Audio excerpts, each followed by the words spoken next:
Sam, what is happening, my friend? Thanks a million for coming on today. Hey man, thanks for having me. So excited to have a chat.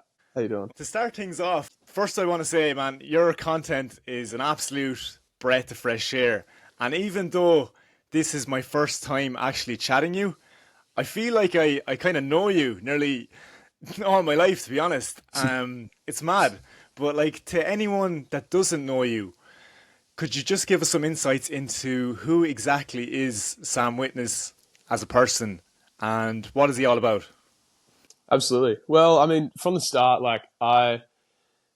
everything I've been doing recently with kind of focusing on self help and improving people's social skills and working with strangers, it all kind of started because of my story. Like from school, I always found myself, not I was always worrying about social groups and if I'm popular, how to fit in, and I always found that a huge struggle. And then kind of working through school, moving on to university, I just didn't know what I wanted to do with my life. And I've always been someone who I guess I've always thought I think relatively deeply about things in life and wanting to, take my life in a direction that I'm proud of. And going into university, not knowing what I wanted to do, it felt wrong. It felt stupid, to be honest. And I've always, I guess, loved, content creation deep down. It was something I did as a kid. So when I was at this point of being unhappy with my situation, studying finance and then moving into journalism and not enjoying it at all, I knew that there was some opportunity there for me to do something different. And it took me, deferring one time and working, going down south and loving it, which is back in Australia as a kind of like rural area I worked for 6 months at, and then going back into university and then not liking it again. I knew that there was something I could probably jump into and take a chance on. And yes, I decided to cancel my course in August of 2023 last year. And since then, I kind of made it my mission, I guess, to try and show other people that you can do something different. And I didn't know when I dropped out that what that thing was that different was going to be, basically, Yeah. other than filming everything that happened from then on. And since then, I've been doing a bit of travel, made a few series on short form content, like on Instagram, doing rejection therapy, interacting with strangers, and that's what recently has been kind of taking off. But I guess the whole mission from the start was basically me trying to figure out what I want to do with my life and trying to show other people my age, older, younger, that you can just don't have to go through that same path that everyone has been taking recently, or that I mean from the start probably that I've seen all around me of people not knowing exactly what they want to do, but then just still doing that thing Yeah. and not being happy about it. And I guess the kind of goal has been to try and just show my journey so that people maybe relate to that and think about what they're doing with their life a bit more. That's beautiful. That's beautiful stuff, man. It's very relatable to me as well, to be honest. Like I did 6 years at uni, did a bachelor's in biomedical science, went on to do a master's because same sort of thing. I was led to believe that this is what you're supposed to do. And following that conventional path, following that status quo, it led me to like this miserable, desperate existence. And that's what I find so relatable between your story and my story. But I guess there's a lot of people out there that would feel pressured into going down that conventional path, whether it be through friends, through family. Did you kind of face any friction when you decided to stray off the path, and how did you get around that? Yeah, I definitely did, and I think that's what took me so long to actually make the move. Worrying about what's my family going to think, what are my friends going to think, who am I going to still fit in with. That was probably what held me up for the longest before I actually made the move. And then once I guess decided that I just really wanted to do it, I was like, I'm just going to have to find out. Luckily for me, my family was quite supportive. It took a conversation or two to kind of explain, why, the obvious questions of why have you stopped your uni course? This isn't something I normally see from other parents' kids. And then that, with conversations and I guess being able to prove to them, show them what I was doing through content, that helped. But then, friction with friends, it's always been something I guess I've managed and had to deal with because it's just as I keep doing what I'm doing and I've got friends that are in university, and as I keep making content and doing things that are quite different from my friend group, I've always found it to be a bit isolating for sure. It's talked about by a lot of self-help people, and when you make different decisions about going, want to make a change in your life, it can definitely feel isolating.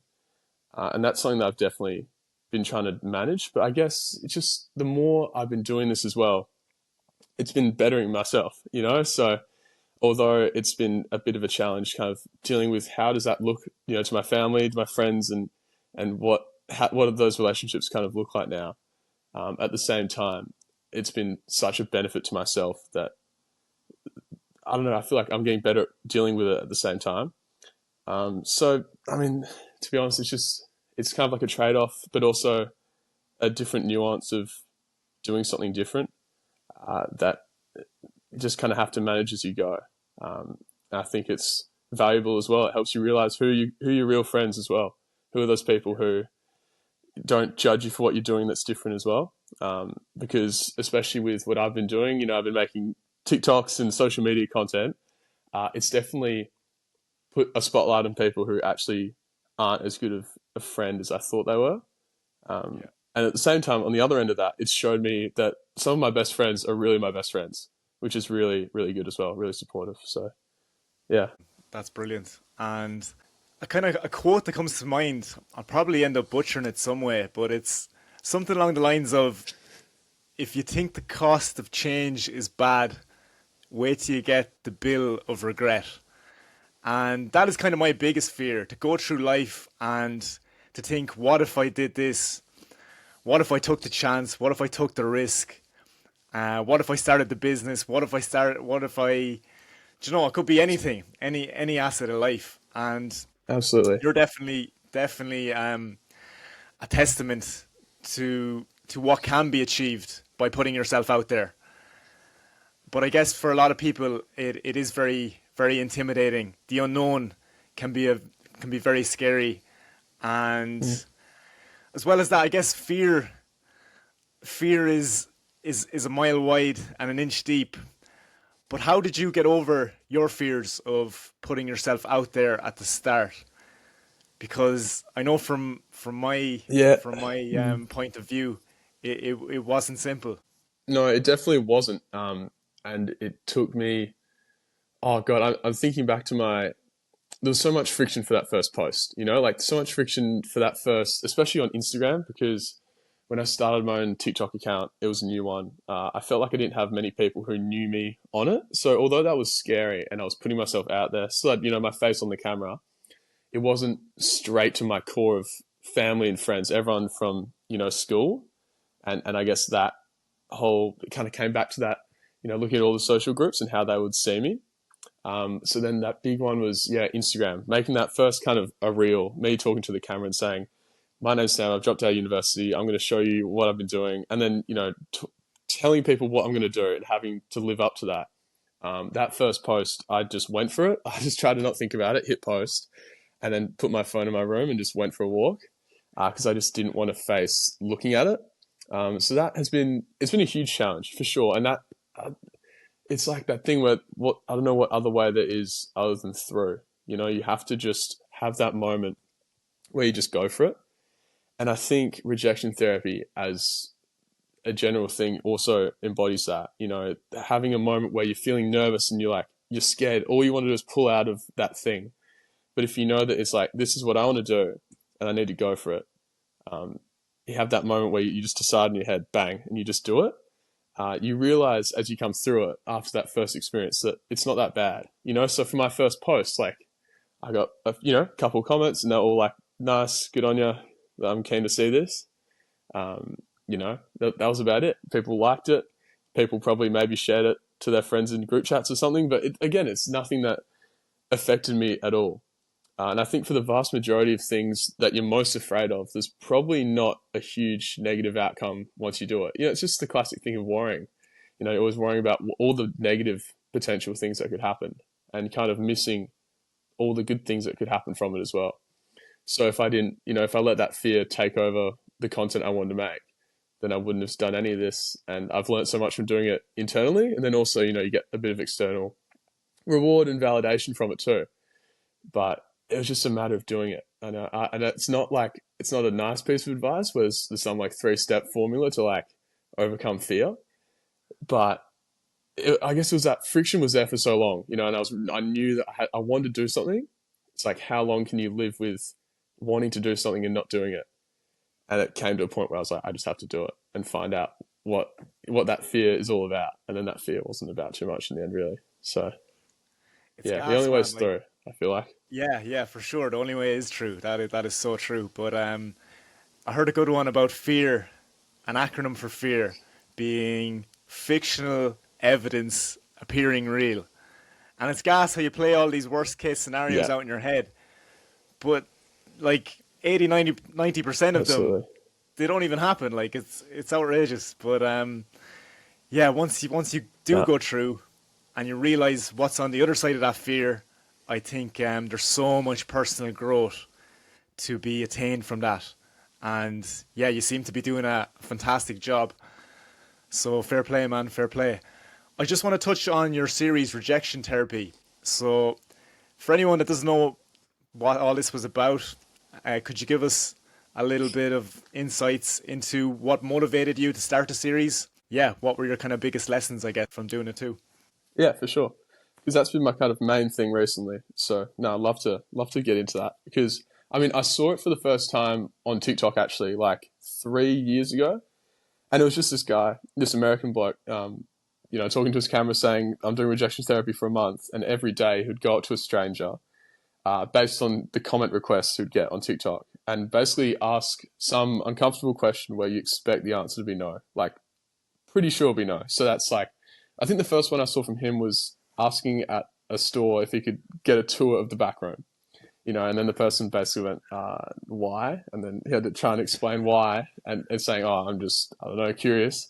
And then she was like, no, no, definitely not. And then, you know, it's that facing that discomfort head on, basically. That's what I gathered from it originally. I remember that after I saw the series. It was doing okay. He had a few people following it along, and I watched a couple. And then since then, I guess I'd always kind of kept that in my back pocket as something that I thought would be an amazing challenge, but I didn't think I'd really have the balls to do it. Because, yeah, I mean, through most of my life, I definitely, and even now still, I mean, I would consider myself an introvert at heart. You know, there's encounters where I was always been the kind of guy that, say my coffee order's wrong, or like you're at a restaurant and they bring out the wrong food. I'm the kind of guy to not want to say anything and just cough it. I wouldn't want to have to ask about it. That's always kind of been me. And then yeah, in March, I basically had some time between my normal day job and traveling, where I had a lot of spare time, and I didn't know what I was going to record for content. And my account had been doing okay. Instagram was doing alright. I'd been posting on it already, but I wanted to challenge myself, so I just put a post out saying in April every day I'm doing this rejection therapy challenge, and talked a bit about it. And that got a bit of attention. People were giving me suggestions straight away. So I thought, okay, here we go. We're going to have to go for it.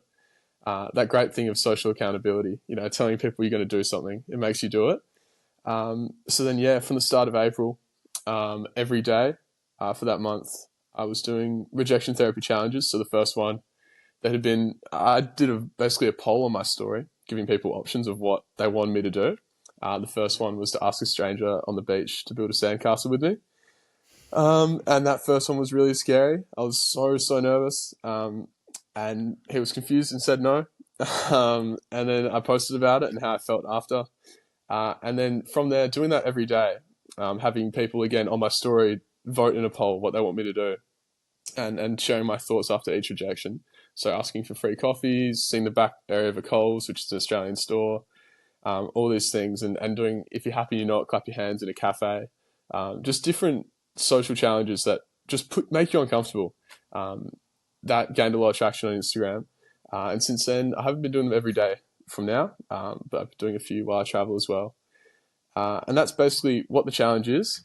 Yeah, so the main benefits, like the initial one, which I expected, was that people, you know, you get better at hearing no. And that's kind of the main reason why I'd seen this guy do it, and what I initially thought. You know, I wanted to get better at dealing with rejection and asking an uncomfortable question, because I knew that I've been so bad at that. And there've been so many things that in my life I felt like I wasn't asking for because I didn't want to hear no. I didn't want to have someone look at me and reject me. Whether that's even asking a girl out or a business idea, not going for it and knowing you could have is such a bad feeling. And I've been dealing with that so much, but I just didn't want to have to ask. I didn't have to put myself out there. So that was a huge benefit from which I've experienced from it, which I mean, I saw coming. And the main one that people, I guess, think of when they hear of rejection therapy. And then probably one of the biggest ones actually has been just realizing that you can actually just make a stranger's day by just talking to them and being weird, being uncomfortable and sharing that with someone, showing them your vulnerability. Because I've had some of these amazing encounters where, sure, you might do something nice and they say yes, and it's great. Like I planted a flower in a stranger's backyard. And she said yes, and she ended up being a huge plant person. We had an amazing conversation. I still keep in touch with this lady to this day. Unreal. And so that's obviously wholesome and a nice like act of kindness, which made me think about that. But then again, like I've had ones where I've asked to swap t-shirts with someone, and obviously like no one said yes, everyone said no. But there's a way that you can leave all these encounters making that person's day a bit better and having them smile from it, which I think is such a secret little gem of rejection therapy. Just going up to someone, asking a stupid question with a smile on your face. I feel like people these days maybe miss out on some social interactions now with the way that social media is, and I feel like it's almost like a growing case of introverts everywhere. So to go up to someone who has their guard up, you start asking them a question and they're instantly quite defensive, to then just give them a big smile and try and bring their guard down. I think there's so much in making people stay there with rejection therapy that goes, beyond rejection therapy. It's about what we should all try and be interacting with strangers more and having weird conversations and just, enjoying the company of everyone around you, because you're always walking past strangers in your day to day. And there's infinite opportunities to like have a funny conversation or just make someone's day. And I think that's been the huge takeaway. Other than, hearing no has been great. But for me, I've realized that like there's all these strangers around me all the time and I can actually impact them. You don't have to know them, just by having the courage to speak up. So I think it's been a great series for me individually to realize that. And I think it's been good for people to kind of see that, someone who's scared of that, you can do it. You don't have to let your fears in that way overcome you. You can, so I've got a newsletter group as well, kind of challenging people to do one once a week. And it's been really cool to kind of see people who are in the same boat as me, who are scared of it, realize after that, that wasn't so bad. And I actually made that person laugh, and, I can impact other people's lives as well. So that's pretty much rejection therapy in a nutshell. There's so much confidence, there's so much skills, there's so much life lessons, personal growth, all to be extracted from such a simple series. But I was so immersed in each day. You were doing it day 1, day 2, all the way through the month of April. It was brilliant to see. Yeah, it was unreal. As well as that, your series on YouTube, Dropout Diaries, has been a big hit as well. The first thing that comes to mind when I think of that is your kind of motto or your mantra: choose to be different. Where exactly did the phrase come out of, and how has it shaped your journey? What does it mean to you?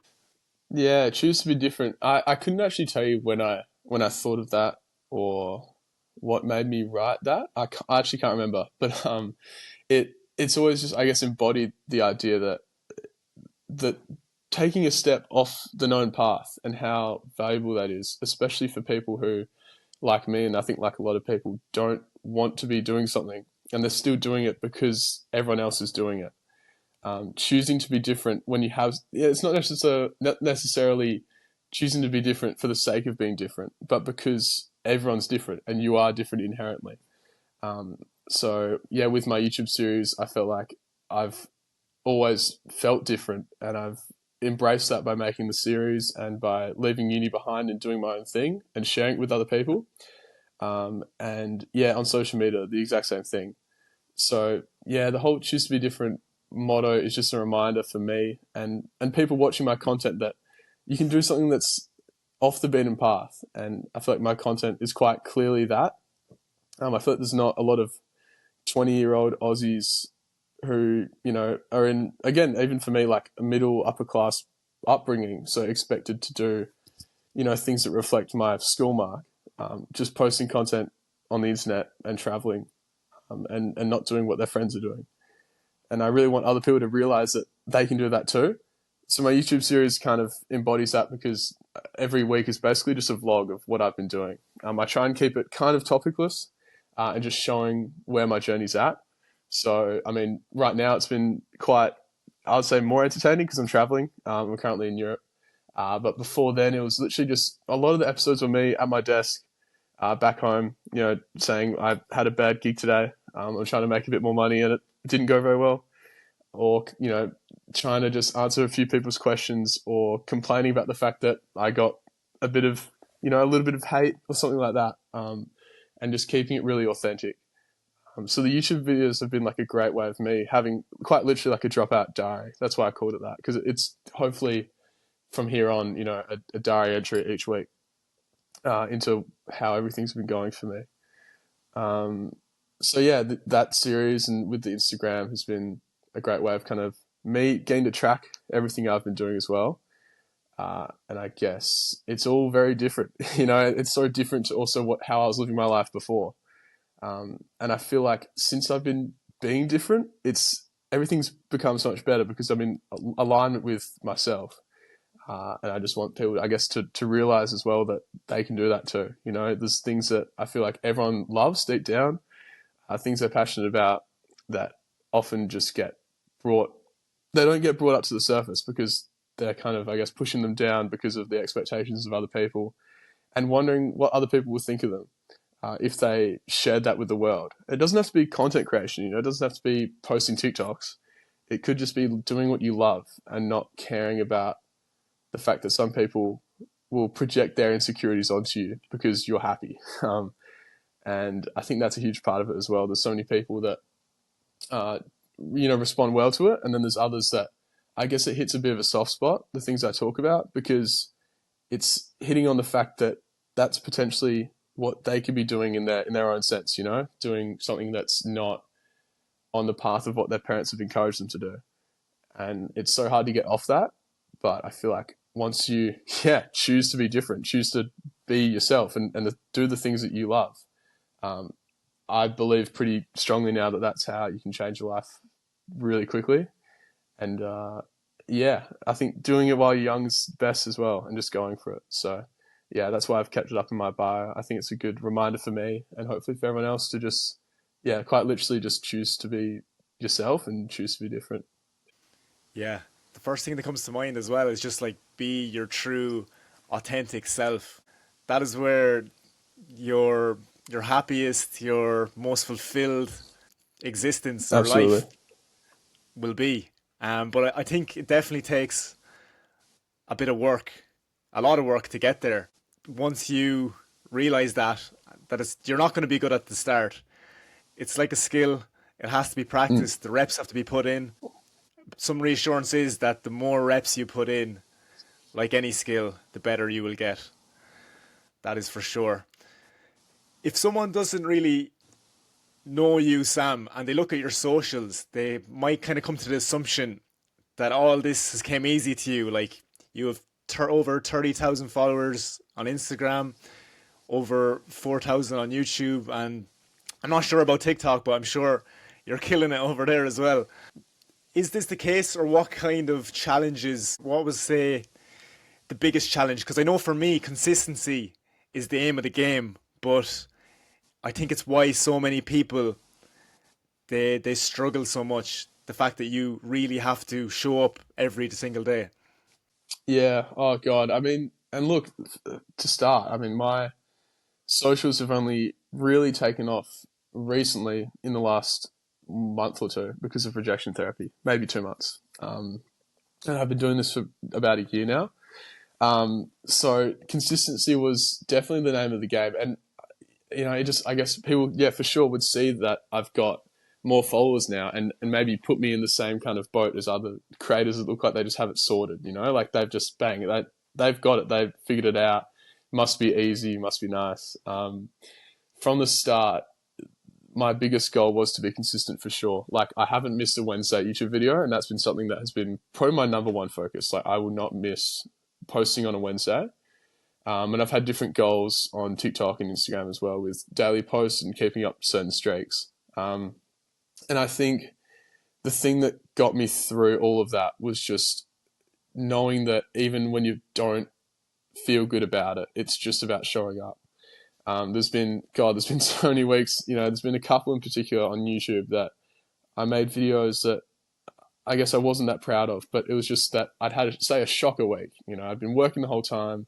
I was feeling bad about what I was doing or worrying about, oh God, have I actually made the right decision? Should I still be at uni? Blah, blah, blah. Like all these internal, worries and thoughts were coming up. And it's just about showing up, like get a video out, tell the camera what you think. That's always been my main kind of thing I've told myself as well. Just talk to the camera, and be honest and tell them how you feel. So yeah, throughout the whole journey, it's just been honestly showing up and still refining as well. Consistency and persistency, not like doing it a lot and not stopping and keeping that up.